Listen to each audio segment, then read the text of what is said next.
আচ্ছা তুমি বলো তো A for B for C for D for E for egg F for হ্যাঁ ক্লাপ করে এবারে এটা ফ্র্যাঙ্ক কিস দাও আচ্ছা বলো 1 2 3 4 5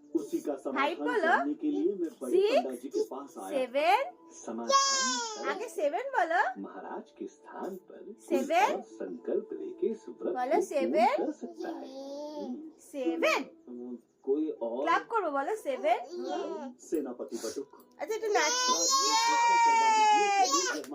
ডিঙ্গা চিকা ডিঙ্গা চিকা ডিঙ্গা চিকা ডিঙ্গা চিকা ডিঙ্গা চিকা ডিঙ্গা চিকা ওয়াও তুমি কি দিয়ে ভাত খেয়েছো আর কি খেয়েছো ফিশ খেয়েছো না ডিম খেয়েছো আলু খেয়েছো কি খেয়েছো আপুদু খাইছো আপুদু